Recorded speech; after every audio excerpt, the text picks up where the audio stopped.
ఏపీలో గోమాంసం అక్రమ రవాణా విచ్చలవిడిగా జరుగుతున్నా టీడీపీ, జనసేన, బీజేపీ నుంచి ఎవరూ మాట్లాడటం లేదే అని వైసీపీ నేతలు ప్రశ్నిస్తున్నారు.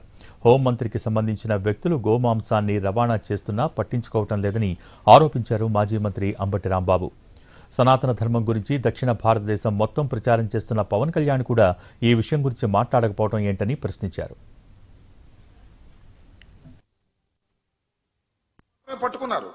అంతకుముందు ఎన్ని సంవత్సరాల నుంచి ఇది జరుగుతుందో ఇన్వెస్టిగేషన్ చేయాల్సినటువంటి బాధ్యత ఉందా లేదా? కేసు రిజిస్టర్ చేశారు. వాళ్ళు అడుగుతా ఉన్నారు, ఎవరు డిఆర్ఐ వాళ్ళు అడుగుతున్నా కూడా ఏం మాట్లాడు. ఇంతవరకు అరెస్ట్ చేయలేదు. ఈ యజమాన్యాన్ని అరెస్ట్ చేయలేదు, ఆ సుబ్రహ్మణ్య గుప్తాని అరెస్ట్ చేయలేదు. ఎవరిని అరెస్ట్ చేయకోకుండా వాళ్ళని ప్రొటెక్ట్ చేసేటటువంటి కార్యక్రమం వల్ల చంద్రబాబు నాయుడు గారు చేస్తున్నారంటే నీకు హిందూ మతం పట్ల ఏ విధమైన గౌరవం ఉంది? గోమాంసాన్ని విచ్చలవిడిగా సరఫరా చేసే కార్యక్రమాలు, విచ్చలవిడిగా ఎక్స్పోర్ట్ చేసే కార్యక్రమాలు హోంమంత్రి గారికి సంబంధించిన వ్యక్తులు, తెలుగుదేశానికి సంబంధించిన వ్యక్తులు చేస్తుంటే మాత్రం దాన్ని పట్టించుకునే కార్యక్రమం లేకోకుండా అనవసరంగా, అక్రమంగా, అన్యాయంగా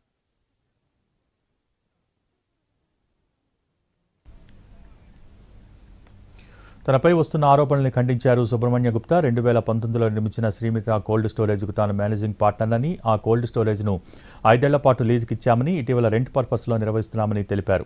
ఇక దీనికి సంబంధించి మోర్ అప్డేట్స్ మా ప్రతినిధి రవిచంద్ర వైజాగ్ నుంచి లైవ్ ద్వారా అందించేందుకు సిద్ధంగా ఉన్నారు. Ravichandra, over to you. Bhogi పశుమాంసం కేసులో దర్యాప్తు కోసం ఇప్పుడు పోలీసులు రంగంలోకి దిగారు. ఇప్పటికే డిఆర్ఐ ఈ కేసును ఛేదించి స్థానిక పోలీసులకు అప్పగించే ప్రయత్నం చేసింది. అయితే ఈ కేసులో ఇప్పటికే యూపీకి చెందిన ఇద్దరుని నిందితులుగా గుర్తించారు. ఎక్కడి నుంచి పశుమాంసం తీసుకొస్తున్నారు, ప్రధానంగా స్లాటర్ హౌస్లు ఎక్కడ నిర్వహిస్తున్నారు అనేది ఇప్పుడు కీలకంగా మారింది. డిప్యూటీ సీఎం పవన్ కళ్యాణ్ కూడా విశాఖ సిటీ పోలీస్ కమిషనర్ను ఇదే అంశానికి సంబంధించి కేసు దర్యాప్తు జరుగుతున్న తీరును ఆయన అడిగిన నేపథ్యంలో అటు భారతీయ జనతా పార్టీ కూడా స్పందించింది.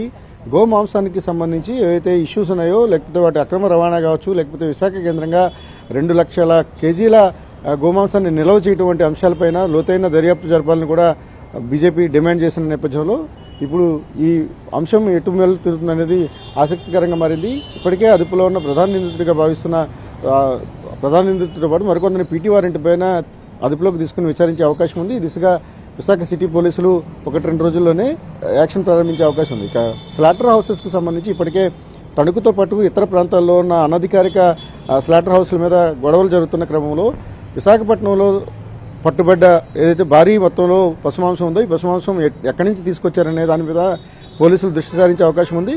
మొత్తం అక్టోబర్ నుంచి, అంటే ఏదైతే ఈ ఏడాది అక్టోబర్ వరకు దాదాపు 68 సార్లు శ్రీమిత్ర కోల్డ్ స్టోరేజ్కు వాహనాల ద్వారా ఈ పశుమాంసాన్ని తరలించినట్టుగా ఇప్పటికే నిర్ధారణ అయింది. ఎక్కడెక్కడి నుంచి, ఏ ప్రాంతాల నుంచి మొత్తం పశుమాంసాన్ని తీసుకొచ్చారనే దాని మీద పోలీసులు విచారణ చేయబోతున్నారు. ఓవరాల్గా ఇప్పటికే ఒక డాక్యుమెంట్ను కూడా పోలీసులు సంసిద్ధం చేసుకున్నారు. ప్రధాన నిందితులతో పాటు వారికి సహకరించిన వారు, లేకపోతే ఇతర దేశాలకు ఎగుమతి చేయడానికి వెనుకొని నడిపిస్తున్న వారికి సంబంధించిన ఆధారాలను పోలీసులు సేకరించే ప్రయత్నంలో ఉంది. మొత్తంగా పీటీ వారెంట్ ద్వారా ప్రధాన నిందితుడిని అదుపులోకి తీసుకుని విచారిస్తే మరింత సమాచారం తెలుస్తుందని కూడా పోలీసు వర్గాలు భావిస్తున్నాయి.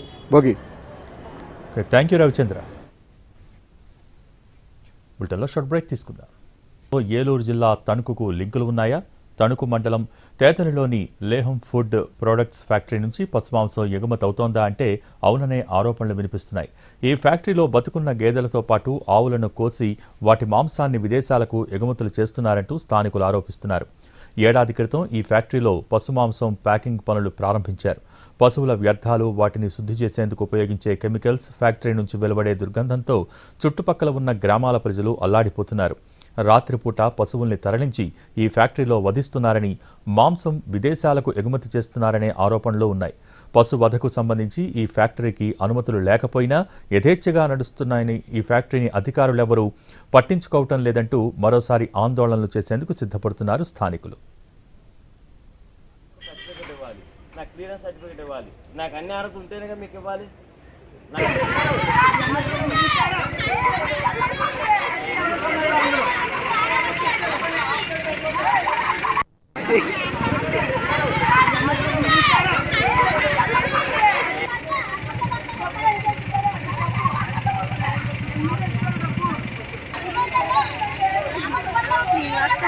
అడిగిరా పర్లేదా? అదే మేమన్నది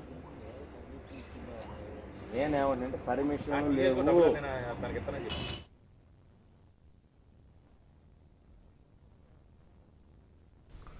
విశాఖలో వెలుగు చూసిన పశుమాంసంతో ఏలూరు జిల్లా తణుకుకు లింకులు ఉన్నాయా? తణుకు మండలం తేతరలోని లేహం ఫుడ్ ప్రొడక్ట్స్ ఫ్యాక్టరీ నుంచి పశుమాంసం ఎగుమతి అవుతోందా అంటే అవుననే ఆరోపణలు వినిపిస్తున్నాయి. దీనికి సంబంధించి పూర్తి సమాచారం మా ప్రతినిధి మల్లికార్జున్ లైవ్ ద్వారా అందిస్తారు. Mallikarjun, over to you. పశ్చిమ గోదావరి జిల్లా తణుకు మండలం తేతలి గ్రామం ప్రశాంతతకు మారుపేరుగా ఉండేటటువంటి ఈ ప్రాంతంలో గత కొద్ది కాలంగా ఇక్కడి ప్రజలు ఊపిరి పీల్చుకోవాలన్నా కూడా ఆలోచించాల్సినటువంటి పరిస్థితి.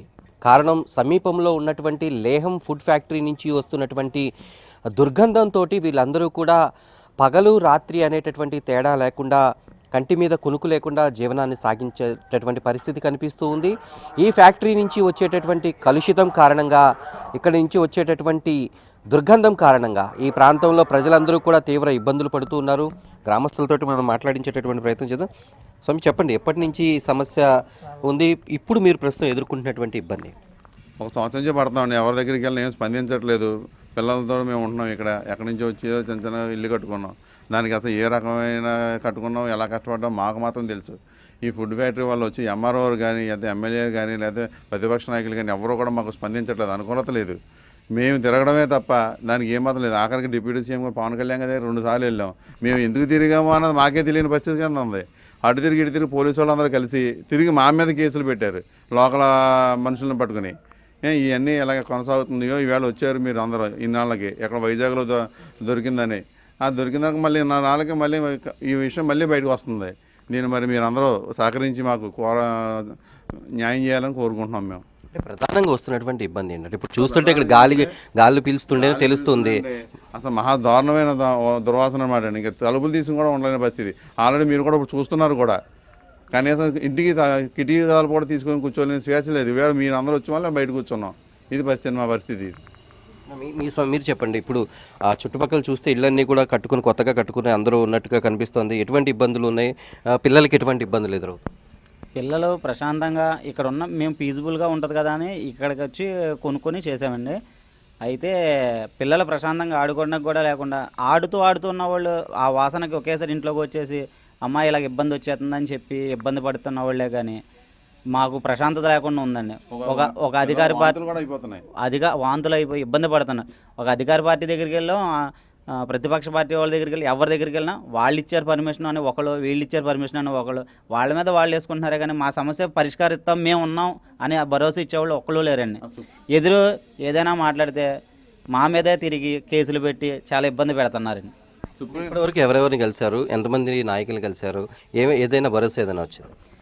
జిల్లా కలెక్టర్ గారికి కలిసామండి, డిప్యూటీ సీఎం గారిని కలిసాం, మన తహసీల్దార్ ఆఫీస్లో స్పందన కార్యక్రమంలో కంప్లైంట్ పెట్టామండి, మన ఎమ్మెల్యే గారిని ఆర్మిల్ రాధాకృష్ణ గారిని కలిసాం, ప్రతిపక్ష పార్టీ నాయకులు కార్మూ నాగేశ్వరరావు గారిని కలిసాం. మేము కలవలేని అధికారం అంటూ ఎవరూ లేరండి. మేము కలిసాము, స్పందనలో కంప్లైంట్ పెట్టాం, వచ్చారు, ముక్కు మూసుకొని కంప్లైంట్ రాసుకున్నారండి. వాళ్ళ నోటీస్ ఇవ్వాలి కాబట్టి వాళ్ళు ఇలాగ ఎంత ఇబ్బంది పడుతున్నారు ఏంటనేది ఇవ్వాలి కాబట్టి వచ్చి ముక్కు మూసుకుని రాసి అక్కడ ఎటువంటి ఇబ్బంది లేదని చెప్పి రాసి ఇచ్చారండి. మా పరిస్థితిని అర్థం అంటే వాళ్ళు ఎంత ఇదిగా ఉన్నారనేది ఇంకా పలానా వాళ్ళని ఇంకేమీ లేదండి. ఫెనాయిల్ వాసన ఇక్కడ ఉన్నటువంటి అంటే మీరు చెప్పండి, ఇప్పుడు ఆ ఫ్యాక్టరీకి అన్ని పర్మిషన్లు ఉన్నాయి, అందుకనే దాన్ని ముగించడం కూడా ఎవరు ఇవ్వట్లేదు అనేటటువంటి విషయం చెప్తున్నారు. మీకున్నటువంటి సమాచారం? ఇక్కడైతే పర్మిషన్లు పూర్తిగా దేనికి లేవండి. కాకపోతే ఏంటంటే అందరూ కూడా ఉన్నాయని చెప్పేసి మభ్యపెట్టి అందరినీ మాయ చేసి ఇక్కడ మసిపూసి మాయటిగా చేస్తున్నారండి. అంతే తప్ప పూర్తిగా అయితే ఆ ఫ్యాక్టరీకి పర్మిషన్ లేవు. వాళ్ళు దొంగసాటిగానే పట్టుకెళ్తున్నారు. ఇప్పుడు కూడా పట్టుకెళ్ళి కూడా మమ్మల్ని ఏంటంటే దౌర్జన్యం చేస్తున్నారండి. ఒకసారి అయితే మమ్మల్ని అందరినీ కూడా కొట్టారు.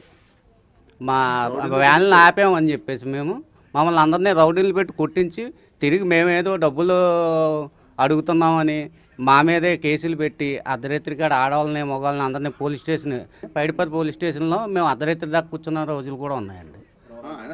ఇక్కడ ఈ పూర్తిగా సుప్రీంకోర్టు కూడా గతంలో ఆదేశాలు ఇచ్చింది, వాటిని ఏమీ కూడా పట్టించుకోవట్లేదు అనేటటువంటి విమర్శలు వినిపిస్తున్నాయి. అయితే ఎప్పటి నుంచో ఉన్నటువంటి బాబు మీరు చెప్పండి, ఈ ప్రాంతంలో గతంలో ఎప్పటి నుంచో కూడా మీరు ఇక్కడే పుట్టి పెరిగారు, అప్పుడు గతంలో ఎలా ఉంది, ఇప్పుడు అంటే ఇక్కడ ఇల్లు కట్టుకున్న తర్వాత పరిస్థితి ఏ రకంగా ఉంది?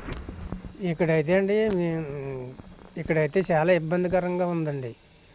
దాన్ని బట్టి మేము మేము కూడా పోలీస్ స్టేషన్కి వెళ్ళామండి. తర్వాత గేదెలు కూడా పట్టుకున్న రోజులు కూడా ఉన్నాయి. తర్వాత వాళ్ళు కూడా వచ్చి దౌర్జన్యంగా మమ్మల్ని కొట్టిన రోజులు కూడా ఉన్నాయి. అయినా ఎవరు కూడా మా మీద దౌర్జన్యం చేస్తున్నారు తప్ప ఇది తప్పు అని మాట ఎవరు కూడా చెప్తలేదండి. అధికారులు మా మీదే దౌర్జన్యం చేస్తున్నారండి.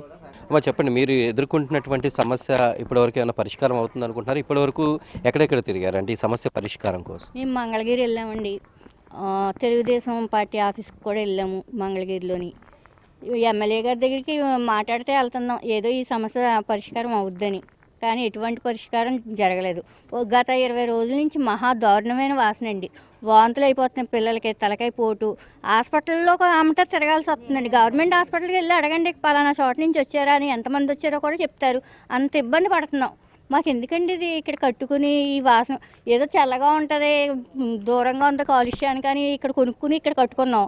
కానీ దేనికి ఇది లేదు. ఈ వాసన భరించలేకపోతున్నామండి. పిల్లలు కూడా ఆడుకునే పిల్లలు కూడా ఆడుకోకుండా ఇంట్లో తలుపులు వేసుకుని కూర్చోవలసి వస్తుందండి. ఎంతమంది దగ్గరికి వెళ్ళినా ఎటువంటి పరిష్కారం రాలేదు. మేము పవన్ కళ్యాణ్ గారి దగ్గరికి కూడా 2 సార్లు కలిసాం. లేహం ఫుడ్ ఫ్యాక్టరీలో పశువధను అడ్డుకోవాలని, ఆ ఫ్యాక్టరీని మూసివేయాలని స్థానికులు ఎన్నిసార్లు ఫిర్యాదు చేసినా ప్రభుత్వం పట్టించుకోవట్లేదని ఆరోపించారు మాజీ మంత్రి కారుమూరి నాగేశ్వరరావు. లేహం ఫుడ్ ఫ్యాక్టరీలో పశువధకు ఎన్ని ఒత్తిళ్లు వైసీపీ హయాంలో అనుమతి ఇవ్వలేదని, సనాతన ధర్మం కాపాడుతామంటున్న కూటమి నేతలు అధికారంలోకి రాగానే ఫ్యాక్టరీ తెరుచుకుందని ఆరోపించారు. ఈ ఫ్యాక్టరీతో స్థానికంగా ఆవులు, గేదెల చోరీలు ఎక్కువైపోయాయని చెప్తున్న కారుమూరి నాగేశ్వరరావుతో మా ప్రతినిధి మల్లికార్జున్ ఫేస్ టు ఫేస్ ఇప్పుడు చూద్దాం.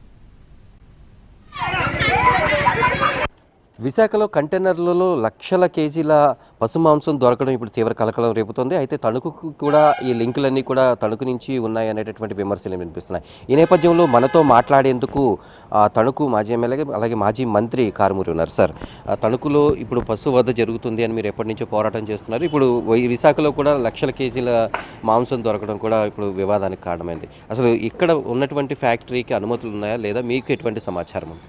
మేము పోరాటం చేసినప్పుడు అనుమతులు లేకుండా, పంచాయతీ పర్మిషన్ లేకుండా ఇష్టానుసారంగా నడిపారు. గతంలో నేను అధికారంలో ఉన్నప్పుడు అన్ని పర్మిషన్స్ ఉన్నా కానీ దాన్ని ఇమ్మీడియట్లీ అందరూ ప్రజలు, గో సంరక్షకులు వాళ్ళందరూ ఆధ్వర్యంలో అది ఆపేయటం జరిగింది, తాళం వేసేయటం జరిగింది. తర్వాత ఎన్ని రకాల ఒత్తిళ్ళు, ఎన్ని రకాల రికమెండేషన్ ఎంతమంది చెప్పినా ఎట్టి పరిస్థితుల్లోనూ అది ఓపెన్ చేసేది లేదని చెప్పాను. వాళ్ళు నాకు చాలా కూడా ఆఫర్ చేశారు. నా పీకన్నా తెగాల కన్నా అక్కడ ఆవు కంఠం తెక్కకూడదని చెప్పాను నేను. అలాగే దాన్ని ఆపుకుంటూ వచ్చాం. ఏదైతే కూటమి ప్రభుత్వం సనాతన ధర్మం, మరి ఏదైతే హిందూ గో సంరక్షత అనే ఈ కూటమి ఈ చంద్రబాబు నాయుడు పాలనలో వాళ్ళు వచ్చిన వెంటనే దాన్ని తెరుచుకుని ఇష్టానుసారంగా ఆవుల్ని, గేదెల్ని కోయటమని చెప్తా ఉన్నాను. నేను పోరాడుతున్నాం. చాలామంది వచ్చారు, వాళ్ళందరినీ భయభ్రాంతులు చేసి వాళ్ళు ఇక్కడి నుంచి కొంతమంది వెళ్ళిపోయేలా కూడా చేశారు గో సంరక్షణని. అలాగా మళ్ళీ ఏదైతే మేము కోర్టులో వేసామో ఆ కోర్టులో వేసినప్పుడు ఆ జడ్జి గారు కూడా మార్చేయటం జరిగింది, వేరే బెంచ్ కేసి మళ్ళీ రప్పించడం జరిగింది. దాన్ని ఇప్పుడు వరకు కూడా ఆ కోర్టులో ఉన్నది బెంచ్ మీద రాకుండా దాన్ని ఆపి ఎన్ని రకాల శక్తులు అడ్డుకుంటున్నాయంటే, ఒక ప్రభుత్వం తరపు నుంచి లాయర్లు, ఆ ఢిల్లీ నుంచి లాయర్లు వస్తున్నారు. అంటే ఎంత పెద్ద ఎత్తున ఇది ఇక్కడ జరుగుతుందో ఒకసారి గమనించాలి. అలాగే ఏదైతే పవన్ కళ్యాణ్ గారిని ఆయన వెళ్ళిపోతుంటే అక్కడ ఆగి జనాలందరూ, మహిళలందరూ ఆయనకి రిప్రజెంటేషన్ ఇవ్వటం జరిగింది. కానీ ఏమీ కూడా పట్టించుకోలేదు, ఎవ్వరూ కూడా ఆపలేదు. యథేచ్ఛగా ప్రభుత్వం శుభ్రంగా దాన్ని నడిపించే కార్యక్రమం చేస్తున్నారు. మేము ఎన్ని పోరాటాలు ఏమి చేసినా కానీ ఎవ్వరూ కూడా దాన్ని పట్టించుకునే పరిస్థితి లేదు. ఈ రోజుకి కూడా ఫ్యాక్టరీ చుట్టుపక్కల ఉండేటటువంటి ప్రజలు మీ దగ్గరికి వస్తున్నారు. ఇక్కడ జరిగేటటువంటి ఫ్యాక్టరీ అక్కడ కార్యకలాపాలు ఆపాలంటూ వాళ్ళపైన దాడులు జరుగుతున్నాయి, లేకపోతే ఇక్కడ చెడు వాసన వస్తుంది అనేటటువంటి అనేకమైనటువంటి కంప్లైంట్స్ చేస్తున్నారు. ముఖ్యంగా ఏ కంప్లైంట్స్ వస్తుంది, వాళ్ళకి ఎటువంటి భరోసా ఇస్తున్నారు? ఇప్పుడు ఇవాళ అక్కడ చుట్టుపక్కల వాళ్ళ అన్నాలు కూడా తినలేని పరిస్థితిలో ఉన్నారు, ఆ వాసన భరించలేని పరిస్థితిలో ఉన్నారు. దానికి ఒక ట్రీట్మెంట్ ప్లాంట్ కూడా లేదు. ఒక గొయ్యి తవ్వేసి బ్లడ్ అంతా కూడా వదిలేస్తున్నారు. వాయు కాలుష్యం అయిపోతుంది. కింద గ్రౌండ్ వాతావరణంలో కూడా మొత్తం పూర్తిగా కాలుష్యం అయిపోతుంది. చుట్టుపక్కల ఏదైతే గేదెలు ఉన్నాయో మకాంలో కట్టుకుంటారో ఆ గేదెలని ఎత్తుకుపోవటం, 10 నిమిషాల్లో తోలుకు తోలు, బోనుసుకు బోనుసు, మాంసం అయిపోతాం. వాళ్ళ కంప్లైంట్ పోలీస్ స్టేషన్లోనే ఉంటుంది. గేదె మాత్రం ఆచూకీలు తెలియని పరిస్థితి అయిపోతుంది. ఈ చుట్టుపక్కల 2-3 జిల్లాల నుంచి కూడా ఎత్తుకొచ్చి ఇక్కడ అమ్మేయడం జరుగుతూ ఉంది. దీనివల్ల పాడి కూడా లోటు వచ్చే పరిస్థితి ఉంది. ఇది చాలా దుర్మార్గంగా హేయంగా జరుగుతుంది. ఈ గోహత్య మహాపాతకం ఈ లోకల్ ఎమ్మెల్యేకి ఎన్నిసార్లు చెప్పినా ఎన్నిసార్లు మొరబెట్టుకున్నా అతను డబ్బే ధ్యేయంగా పనిచేస్తున్నాడు. కానీ ఇది మహాపాపం. పురాణాల్లోనే చెప్పారు, గోహత్య మహాపాతకం, తరతరాలు ఆ పాపం చుట్టుకుపోద్దని. అది నేనంటాం కాదు, అది సనాతన ధర్మం అనే వాళ్ళకు కూడా తెలుసు. ఇక్కడ ప్రజలు గోడు పట్టించుకోవట్లేదు. ఆఖరికి అక్కడ ప్రజలు అందరూ కూడా జనసేనకు సంబంధించిన వాళ్ళైనా సరే, మేము పార్టీలకు సంబంధం లేదు, కానీ వాళ్ళ మురిపెత్తుకున్నా సరే వాళ్ళని పట్టించుకునే పరిస్థితుల్లో ఇది యథేచ్ఛగా నడిపిస్తూ ఉన్నాడు అతను. ఫ్యాక్టరీ కూడా నామ్స్ ప్రకారం లేదు, దాదాపు 40-50 ఎకరాల్లో ఉండాల్సింది 13 ఎకరాలు ఇలాగా అనేటటువంటి విమర్శలు కూడా వినిపిస్తున్నాయి సార్. దానిపైన అసలు మీకు దానికి అది ఒక లీజుకు తీసుకున్నది, దానికి ఒక 40-50 ఎకరాలు ఉండాలి, గ్రీన్ బెల్ట్ ఉండాలి, ఏమీ లేదు. అంతకుముందు లీజుకి ఇచ్చిన వాళ్ళు కూడా ఆ పొలాన్ని తీసేసుకున్నారు వెనక్కి. ఎందుకంటే ఇది ఇలాంటి పాతకం మన కుటుంబాలు చుట్టుకుంటుందని చెప్పేది. ఓన్లీ 3 ఎకరాల చిల్లరలో నడిపిస్తున్నారు. అది నడిసే పరిస్థితి కూడా కాదు, నడిపించకూడదు. ఏ పర్మిషన్ లేకుండా, నాములు లేకుండా ఇష్టానుసారంగా నడుపుతున్నారు. అధికారులు పూర్తిగా కొమ్ము కాస్తున్నారు. మరి ఎమ్మెల్యే మాత్రం యథేచ్ఛగా నడిపించి డబ్బే ధ్యేయంగా చేస్తున్నాడు. ఈ మూగజీవుల ఉసురు తరతరాలు చుట్టుకుంటుంది. పాడి దెబ్బతింటుంది అంటున్నారు. ఇక్కడ స్థానికులకు కూడా ఇబ్బందులు ఉన్నాయి. ఫైనల్గా మీ డిమాండ్ ఏం చెప్తారు సార్? ఎట్టి పరిస్థితుల్లోనూ అది నడవకూడదు, ముయ్యవలసిందే. ముయ్యకపోతే మాత్రం దీని మీద పెద్ద ఎత్తున ఉద్యమించే కార్యక్రమం జరుగుతుంది. గోవులోనే అన్ని దేవుళ్ళు ఉంటాయంటారు. అటువంటి గోవుల్ని యథేచ్ఛగా చేస్తూ ఉంటే ఇది ప్రజలు బాగా బాధపడుతూ ఉన్నారు. ఇప్పుడు తణుకు ప్రజలకు అందరికీ కారుమూరు ఏదో చెప్తున్నాడు అనుకున్నారు, కానీ ఇప్పుడు వాస్తవాలన్నీ తెలిసి వాళ్ళందరూ కూడా ఉద్యమించే కార్యక్రమం అవుతుంది.